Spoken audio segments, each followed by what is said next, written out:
Hi students, మన ఛానల్లో TET డిఎస్సికి సంబంధించినటువంటి కంటెంట్ అన్ని వర్గాల వారికి ఉపయోగపడే విధంగా అందుబాటులో ఉంచడం జరిగింది.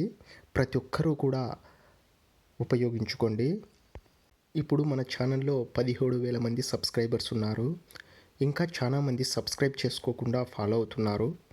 వారు కూడా సబ్స్క్రైబ్ చేసుకోండి. ఎందుకంటే ముఖ్యమైన అప్డేట్స్ మీ వరకు చేరే అవకాశం ఉంటుంది. కాబట్టి సబ్స్క్రైబ్ చేసుకోవడం మర్చిపోవద్దు. అలాగే పక్కన ఉన్న బెల్ ఐకాన్ని కూడా యాక్టివేట్లో ఉంచుకోండి. ఈరోజు మన టాపిక్ వచ్చేసి పర్యావరణ పరిరక్షణ చట్టాలు. వీటి గురించి తెలుసుకుందాము. చాలా ముఖ్యమైనటువంటిది. స్కిప్ చేయకండి, చివరి వరకు చూడండి. మార్క్ అయితే గ్యారంటీగా ఉంటుంది.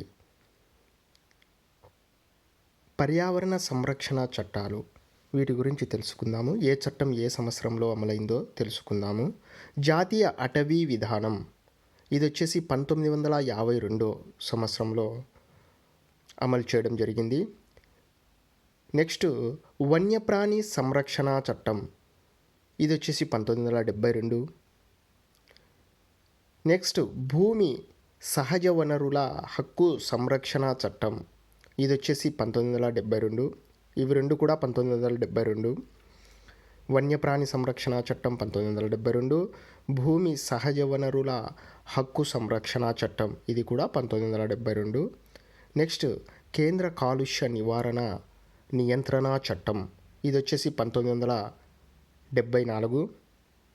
నెక్స్ట్ సామాజిక అడవుల చట్టం, ఇది వచ్చేసి 1978. నెక్స్ట్ వచ్చేసి అడవుల సంరక్షణ చట్టం, ఇది వచ్చేసి 1980. నెక్స్ట్ వచ్చేసి వాయు కాలుష్య నివారణ చట్టం, ఇది వచ్చేసి 1981. పర్యావరణ పరిరక్షణ చట్టం, ఇది 1986. నెక్స్ట్ పర్యావరణ ట్రిబ్యునల్ చట్టం, ఇది వచ్చేసి 1995. నెక్స్ట్ జీవ వైవిధ్య చట్టం, ఇది వచ్చేసి 2002 సంవత్సరం. నెక్స్ట్ వచ్చేసి షెడ్యూల్డ్ తెగల సంరక్షణ చట్టం, అటవీ హక్కుల గుర్తింపు చట్టం అని కూడా అంటారు, ఇది వచ్చేసి 2006 సంవత్సరం. నెక్స్ట్ జాతీయ హరిత ట్రిబ్యునల్ చట్టం, ఇది వచ్చేసి 2010. జాతీయ హరిత ట్రిబ్యునల్ చట్టం, ఇది వచ్చేసి 2010లో రావడం అయితే జరిగింది. స్టూడెంట్స్, మన ఛానల్ని చాలామంది సబ్స్క్రైబ్ చేసుకోకుండా చూస్తున్నారు. మీరు సబ్స్క్రైబ్ చేసి సపోర్ట్ చేస్తే ఇటువంటి ఉపయోగకరమైనటువంటి వీడియోస్ను మీకు అందజేయగలను. కాబట్టి మీరు ఖచ్చితంగా ఛానల్ అయితే సబ్స్క్రైబ్ చేసి సపోర్ట్ చేయండి.